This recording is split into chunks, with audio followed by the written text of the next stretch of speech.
విధి తెచ్చిన విషాదం.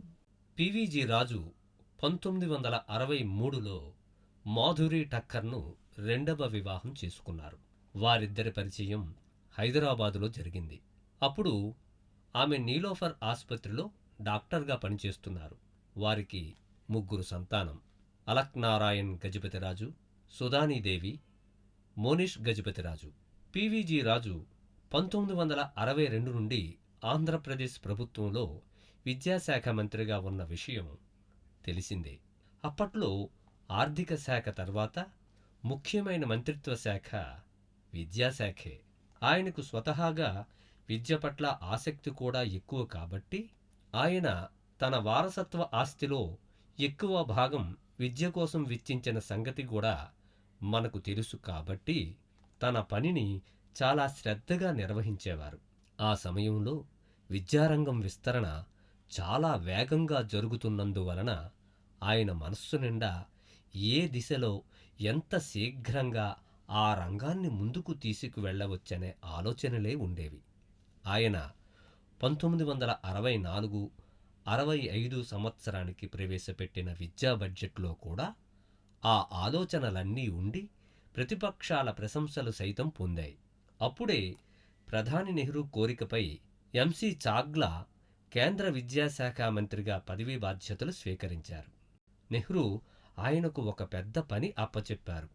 దేశంలోని అన్ని ప్రాంతాల్లోనూ పాఠశాలలు ఏర్పాటయ్యేలా చూడడం, అన్ని తరగతులకు అన్ని సబ్జెక్టులకు సిలబస్ను ప్రామాణీకరించడం. ఈ 2 పనులు ఆయనకు అప్పచెప్పారు. అందుకు ఒక కమిషన్ ఏర్పాటు చేయాలనుకున్నారు చాగ్లా. విద్య ఉమ్మడి జాబితాలో ఉంది కాబట్టి రాష్ట్ర ప్రభుత్వాలతో సంప్రదింపులు జరిపాకే ఆ కమిషన్ పరిశీలించవలసిన అంశాలను నిర్ణయించాలి. ముందుగా సాంకేతిక విద్య గురించి చర్చించడానికి చండీగఢ్లో విద్యామంత్రుల సమావేశం ఏర్పాటయింది. విద్యకు సంబంధించిన ఏ విషయంపైనైనా పివిజి రాజుకు ఎన్నో కొత్త అభ్యుదయకరమైన ఆలోచనలు ఉండేవి. ఒక సందర్భంలో ఆయన విద్యా విధానం గురించి మాట్లాడుతూ, రాజ్యాంగ రూపకర్తలు విద్యను రాష్ట్ర జాబితాలో ఉంచడం వల్ల ప్రాంతీయ భాషలను, సామూహిక విద్యను అభివృద్ధి చేసే స్వేచ్ఛ రాష్ట్రాలకు లభించింది. అయితే విద్య ఉమ్మడి జాబితాలో కూడా ఉన్నందువల్ల శాస్త్ర సాంకేతిక రంగాలకు సంబంధించిన ఉన్నత విద్య, యూనివర్సిటీ విద్య మొదలైన విషయాలలో దిశానిర్దేశం చేయగల అవకాశం కేంద్ర ప్రభుత్వానికి ఉంటుంది. విద్యను ఉమ్మడి జాబితాలో పెట్టడం వెనుక ఉద్దేశ్యం కేంద్ర ప్రభుత్వం ఆ రంగానికి చురుకుగా ఏదైనా చేయాలనే గాని ఇప్పటిలాగా క్రియారహిత సలహాలకు పరిమితమై ఉండాలని కాదు. అలా చేసినప్పుడే దేశ ఐక్యత, ఔన్నత్యం నిలబడతాయని నా ఉద్దేశ్యం అని అన్నారు. ఇప్పుడు చెప్పిన విద్యామంత్రుల సమావేశంలో పాల్గొనడానికి ఆయన 1964 మే నెలలో చండీగఢ్ బయలుదేరి వెళ్లారు. ఆధునిక దేవాలయాలు అని అభివర్ణించిన దేవాలయాల్లో ఒకటైన భాక్రానంగల్ డ్యాం దగ్గరలోనే ఉంది కదా అని ఆయన దాన్ని సందర్శించాలనుకున్నారు. ఆ క్రితం సంవత్సరమే దాని ఆవిష్కరణ జరిగింది. దేశాభివృద్ధికి దోహదం చేసే ప్రాజెక్టుల పట్ల ఆయనకు చాలా ఆసక్తి ఉండేది. వాటి వల్ల ఏమైనా సామాజిక సమస్యలు తలెత్తితే వాటి గురించి తెలుసుకోవడం కూడా తన బాధ్యత అనుకునేవారు ఆయన. నష్టపరిహారం అందని నాగార్జునసాగర్ డ్యాం నిర్వాసితుల కోసం ధర్నా చేస్తూ ఆయన 10 ఏళ్ల క్రితం అరెస్టు అయిన విషయం మనకు తెలుసు. 1964 మే 11న ఆయన భాక్రానంగల్ డ్యాం చూడ్డానికి వెళ్లారు. డ్రైవరు, ఒక సహాయకుడు, ఆయన ముగ్గురే ఉన్నారు కారులో. నంగల్ నుండి తిరిగి వస్తుండగా ఇసుక తుఫానులో చిక్కుకొని కారు రోడ్డు పక్కనున్న చెట్టును ఢీకొంది. పివిజి తన అలవాటు ప్రకారం వెనుక సీటులో కళ్ళు మూసుకొని ధ్యానముద్రలో కూర్చొని ఉన్నారు. ప్రమాద తీవ్రత వలన కారు తలుపులు తెరుచుకుని ఆయన అల్లంత దూరాన పడ్డారు. తలకు పెద్ద దెబ్బ తగిలింది. రక్తం కారిపోతోంది. సహాయకుడికి కూడా తుంటి ఎముక విరిగింది. సహాయం అందడానికి కొంత సమయం పట్టింది. చివరికి ఒక బస్సులో ఆయన్ని నంగల్ తీసుకువెళ్లారు. గాయపడ్డ వ్యక్తి చాలా ముఖ్యమైన వ్యక్తి అని తెలిసి అక్కడి వారంతా మరింత ఆందోళనకు గురయ్యారు. క్షతగాత్రుడు రాష్ట్ర ప్రభుత్వ అతిథిగా వచ్చిన విఐపి అని తెలిసి వెంటనే చర్యలు చేపట్టారు. ఆయన పరిస్థితి చాలా విషమంగా ఉందని గ్రహించి చండీగఢ్ ఆసుపత్రికి తరలించారు. ఆ విషయంలో ఆయన చాలా అదృష్టవంతుడు అని చెప్పాలి. ఎందుకంటే అది అన్ని శాఖల్లోనూ అధునాతన సదుపాయాలు గల సూపర్ స్పెషాలిటీ ఆసుపత్రి. ఆ క్రితం సంవత్సరమే దాన్ని ప్రారంభించారు.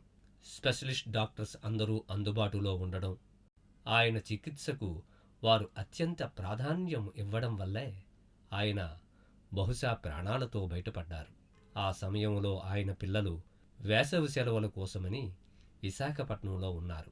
ఆ వార్త తమకు ఎలా తెలిసిందో ఆయన కుమార్తె సునీత తర్వాత ఒక సందర్భంలో ఈ విధంగా చెప్పారు. అప్పుడామెకు 11 ఏళ్లట. ఒక రోజున ఉన్నట్టుండి ఒక టెలిగ్రామ్ వచ్చింది. ఆ తేదీ కూడా నాకు బాగా గుర్తుంది. మనసులో బాగా ముద్రపడిపోయింది. మే 11. ఆ రోజుల్లో అత్యవసర సమాచారం పంపడానికి ఎక్కువ మార్గాలు ఉండేవి కావు. టెలిగ్రామ్లే వాడేవారు. అప్పటికే మమ్మల్ని చండీగఢ్ తీసుకువెళ్లడానికి ఆంధ్రప్రదేశ్ ప్రభుత్వం విమానం ఏర్పాటు చేసింది. హైదరాబాదు వరకు ఒక చార్టర్డ్ ఫ్లైట్లో వెళ్ళి అక్కడి నుండి ఢిల్లీ వెళ్ళాం. రాత్రి అక్కడే ఉండి మరో చార్టర్డ్ ఫ్లైట్లో చండీగఢ్ వెళ్ళాం. మేం మరీ చిన్నపిల్లలం కాబట్టి ఆ షాక్లో ఏం జరుగుతోందో కూడా తెలియని అయోమయ స్థితిలో ఉన్నాం అని చెప్పారామె. తలకు బ్యాండేజ్, కాళ్లకు చేతులకు అసంఖ్యాక ట్యూబులతో ఉన్నారట ఆయన. పూర్తి కోమాలో ఉండడం వల్ల ఏం జరుగుతోంది ఆయనకు కూడా తెలియదు.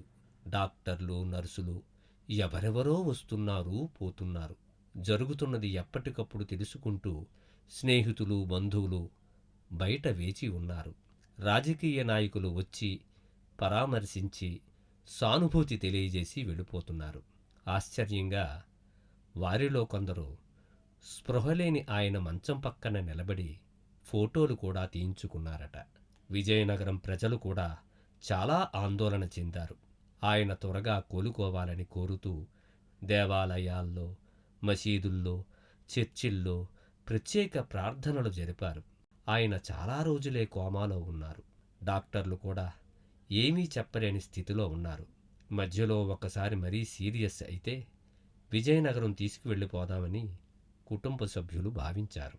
డాక్టర్లు ఒప్పుకోకపోయినా చివరి రోజుల్లో ఇంటి దగ్గర ప్రశాంతంగానైనా ఉంటారు కదా అనుకున్నారట. పివిజి రాజు ఆసుపత్రిలో ఉన్నన్ని రోజులు అప్పటి పంజాబ్ ముఖ్యమంత్రి ప్రతాప్ సింగ్ ఖైరాన్ భార్యతో కలిసి ఆయన్ని చూడ్డానికి వచ్చేవారు. ఆయన పివిజి రాజుకు స్నేహితుడు కూడా. డాక్టర్లతో మాట్లాడి కుటుంబానికి ధైర్యం చెప్పి వెళ్ళేవారు. ఒకనాటి పంజాబ్, హిమాచల్ రాజకుటుంబీకులు కూడా తరచూ ఆయన ఆరోగ్యం గురించి వాకబు చేస్తూ కుటుంబానికి ధైర్యం చెబుతూ ఉండేవారు.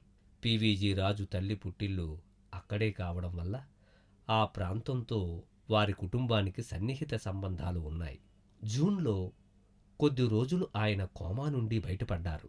కుటుంబం అంతా ఎంతో ఆనందపడింది. కానీ అది తాత్కాలికమే అయ్యింది. స్పృహలో ఉన్న ఆ కొద్ది రోజులు కూడా గ్రహణశక్తి కొరవడి అయోమయంగా ఉండేవారు. మెదడుకు మెనింజైటిస్ ఇన్ఫెక్షన్ వచ్చి ఉండవచ్చని డాక్టర్లు అభిప్రాయపడ్డారు. కెనడా నుండి బ్రెయిన్ ట్రామా నిపుణుణ్ణి రప్పించారు. ఆంధ్రప్రదేశ్ ప్రభుత్వం పంపిన ఒక న్యూరో ఫిజిషియన్ అక్కడే ఉండి ఎప్పటికప్పుడు ఆయన ఆరోగ్యాన్ని పర్యవేక్షిస్తున్నారు. వారిద్దరూ కూడా వైద్య సహాయం పరిపూర్ణంగా అందుతోందని, వేచి చూడడం తప్ప చేయగలిగిందేమీ లేదని భావించారు. చివరికి జూలై ఆఖర్లో ఆయన కోమా నుండి పూర్తిగా బయటపడ్డారు. మొత్తం 79 రోజులు కోమాలో ఉన్నారు. అంతకాలం కోమాలో ఉండి బయటపడడం చాలా అరుదుగా జరుగుతుందని డాక్టర్లు అన్నారు.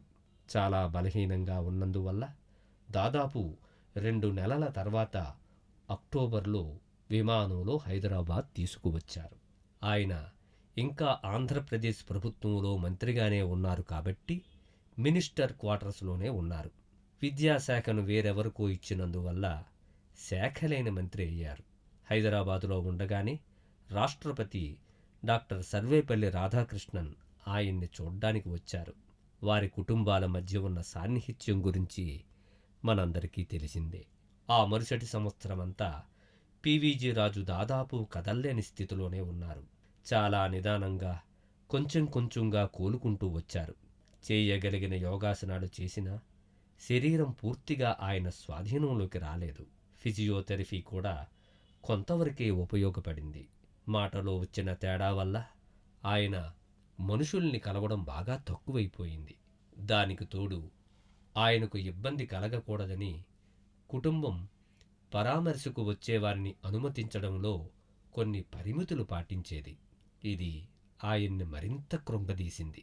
దేశ విదేశాల్లో బాగా తిరిగిన వ్యక్తి కావడం వల్ల గృహ నిర్బంధం లాంటి పరిస్థితి ఆయనకు చాలా భారమైపోయింది. యువకుడిగా ఉన్నప్పుడు విజయనగరం నుండి మాడుగుల వరకు దాదాపు 100 కిలోమీటర్లు సైకిల్ మీద వెళ్ళిన మనిషి ఆయన. ఎంత కష్టమైనా సరే, ఏ మేరకు వీలైతే ఆ మేరకు ఆరోగ్యం మెరుగుపరుచుకోవాలని ఒక దశలో ఆయన కృతనిశ్చయానికి వచ్చినట్టున్నారు.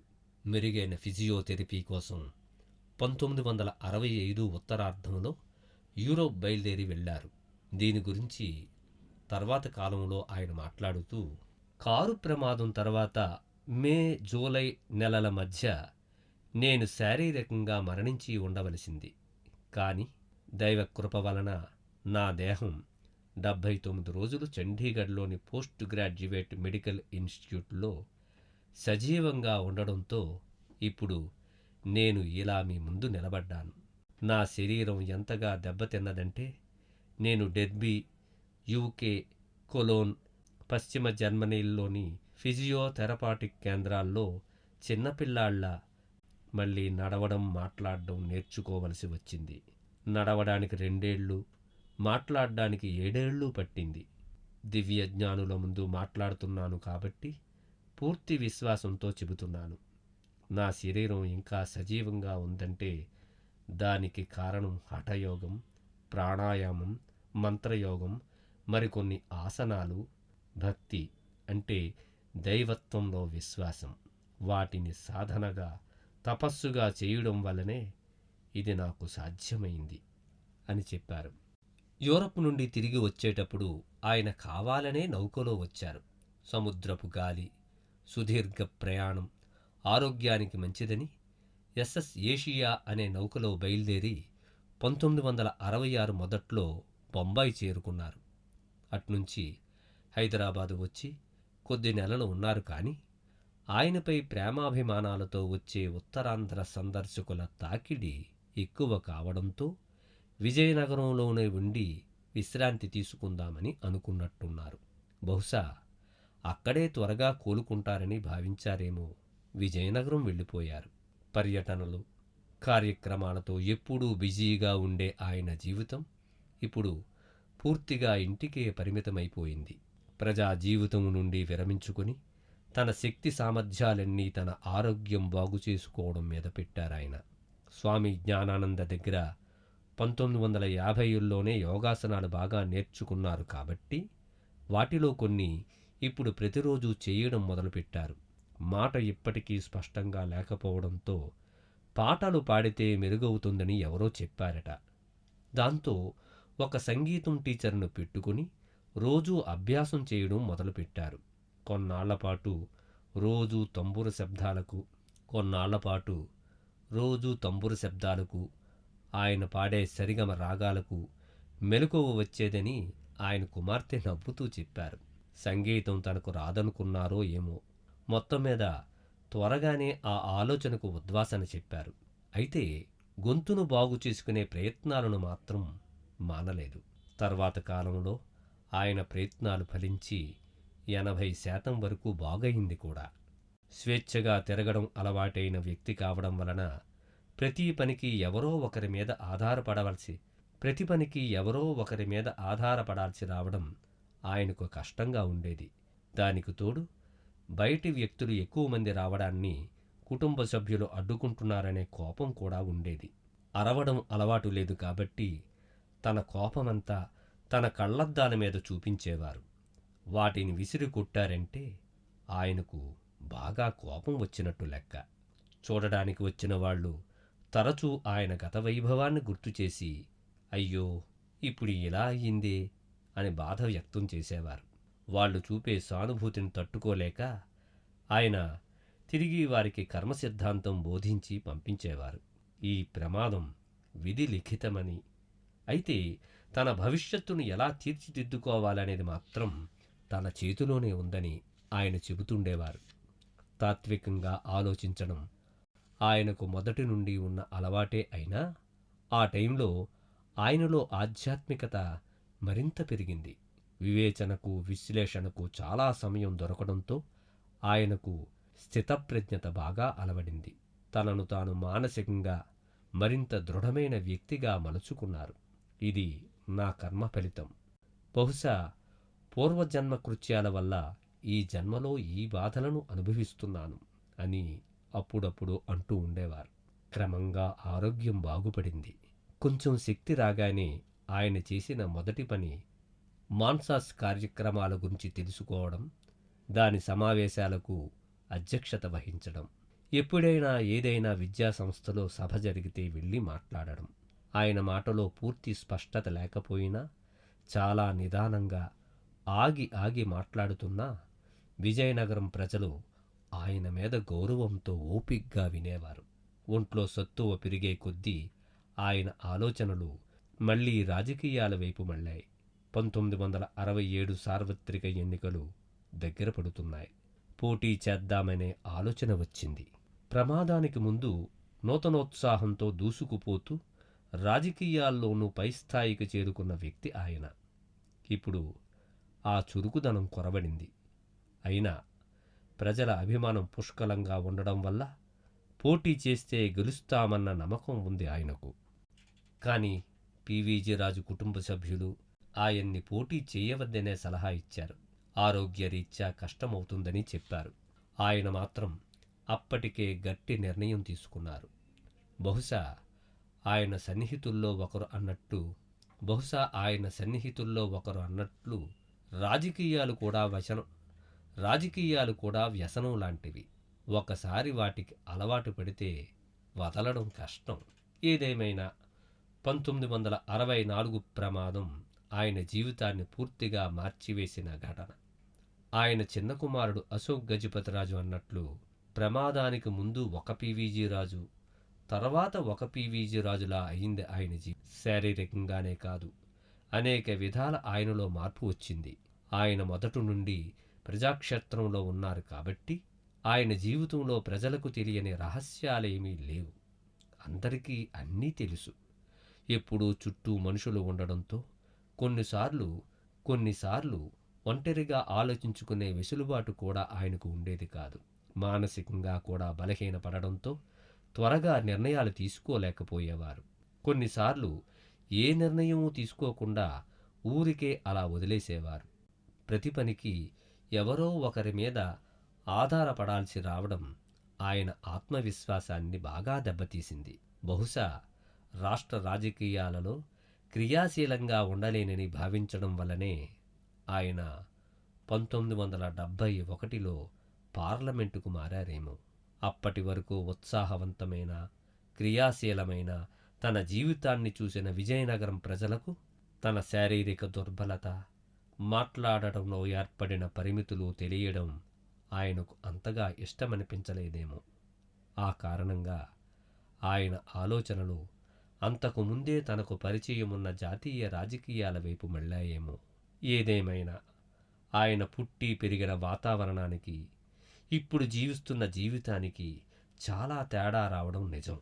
ఇది ఆయనలో ఒక విధమైన వైరాగ్యం కలిగించి విశ్రాంతి జీవితం గురించి ఆలోచించేలా చేసి ఉండవచ్చు.